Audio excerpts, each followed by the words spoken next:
सन 1928 अरब सागर के बीचों बीच एक भारतीय कार्गो जहाज MV विराट मुंबई से मस्कट जा रहा था। रात 11 बजे के बाद जहाज के रेडार पर कुछ अजीब सिग्नल दिखने लगे, जैसे सामने कोई द्वीप उभर आया हो, लेकिन उस जगह पर नक्शे के अनुसार कुछ भी नहीं था। कप्तान ने रेडियो पर संपर्क करने की कोशिश की, लेकिन हर सिग्नल शिश शिश की आवाज में दब गया और कुछ ही पलों में जहाज का सारा कम्युनिकेशन बंद हो गया। अगली सुबह जहाज गायब था।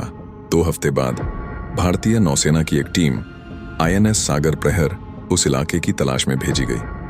टीम में 5 लोग थे: lieutenant Aarav Chaudhary, navigation officer Anamika Sen, diver Raghav, tech engineer Saurabh और documentary film maker Vivek Joshi. 3 दिन की खोज के बाद एक सुबह उन्होंने देखा, धुंध के बीच समुद्र की सतह से एक छोटा द्वीप झांक रहा है। वह जगह मानो अचानक अस्तित्व में आई थी। पानी के किनारे सड़ते हुए लकड़ी के टुकड़े और पुरानी नावों के अवशेष थे। आरव ने कहा, नक्शे में ये जगह नहीं है, फिर ये द्वीप यहाँ कैसे? जब टीम किनारे पहुंची तो उन्हें जमीन पर अजीब निशान दिखे, गोल घेरे, त्रिकोण और किसी अज्ञात भाषा में खुदे प्रतीक। विवेक ने कैमरा चालू किया और कहा, ये सब किसी पुराने तांत्रिक यंत्र जैसे लग रहे हैं। राघव ने चिल्लाकर कहा, यहाँ ताजे पैरों के निशान हैं, कोई हाल में यहाँ आया है। लेकिन द्वीप पूरी तरह सूना था, न कोई आवाज, न कोई पक्षी, बस लहरों की गर्जना और सन्नाटा। दोपहर में उन्हें एक पुराना पत्थर का ढांचा मिला, एक गुंबदनुमा मंदिर जिसके दरवाजे पर लिखा था श्री काल समुद्र देव। मंदिर के अंदर कई मानव खोपड़ियां दीवारों पर जड़ी थीं। बीच में एक यंत्र था, काले पत्थर पर खुदे समुद्री प्रतीक जो एक छोटे दीपक के नीचे हल्के से चमक रहे थे। अनामिका ने कहा, यह जगह प्राचीन समुद्री तंत्र की लगती है, शायद कोई पूजा स्थल। विवेक कैमरे से रिकॉर्ड कर रहा था, तभी उसके लेंस के सामने से एक साया गुजरा। वह मुड़ा, लेकिन वहां कोई नहीं था। रात ढलते ही हवा ठंडी और भारी हो गई। समुद्र के बीच एक गहरी गूंज उठी, जैसे कोई मंत्र फुसफुसा रहा हो। टीम ने कैंप लगाया, लेकिन हर कोई बेचैन था। राघव को नींद नहीं आई। वह बोला, किसी ने अभी मेरे कान में कहा, यहां से चले जाओ।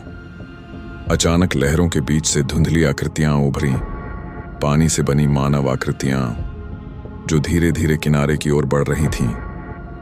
हर आकृति के चेहरे पर वही चिन्ह थे जो मंदिर की दीवारों पर थे।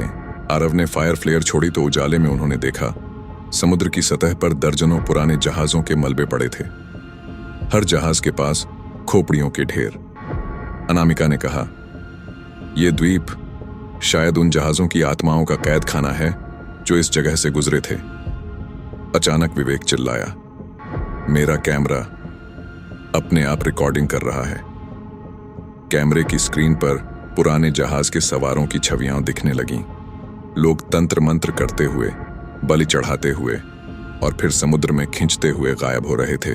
सौरभ ने मंदिर के पत्थर यंत्र को छूते ही जमीन कांप उठी। एक गहरी दरार से काला धुआं निकला। राघव चीखते हुए गिर पड़ा। उसका शरीर ऐंठने लगा। वह अपनी ही आवाज में नहीं, बल्कि किसी और की आवाज में बोला, मैं काल समुद्र का रक्षक हूं, जिसने भी यंत्र तोड़ा वो समुद्र में समा जाएगा। अचानक राघव का शरीर धुएं में बदल गया और हवा में विलीन हो गया। बाकी चारों भय से जमे रह गए। रात के तीसरे पहर में समुद्र ऊंचा उठने लगा। लहरों से चीखों की आवाजें आ रही थीं। हर दिशा से पानी की परछाइयां उठीं और तंबू की ओर बढ़ीं। आरव ने सबको नाव की तरफ दौड़ने को कहा, लेकिन पानी में जैसे किसी ने उन्हें खींच लिया। सौरभ का शरीर कुछ ही सेकंड में गायब हो गया। विवेक ने कैमरा ऊपर उठाया और बस इतना बोला, अगर ये फुटेज किसी को मिले तो इस द्वीप से दूर रहना। 3 दिन बाद नौसेना का हेलीकॉप्टर उस इलाके से गुजरा जहां कल तक द्वीप था। वहां अब सिर्फ समुद्र का अनंत विस्तार था। न कोई द्वीप, न कोई निशान, न कोई नाव। लेकिन रेडियो सिग्नल में एक हल्की आवाज सुनाई दी, लुप्त द्वीप फिर लौटेगा। और फिर सन्नाटा। कुछ महीनों बाद विवेक का कैमरा गुजरात के तट पर बहकर मिला।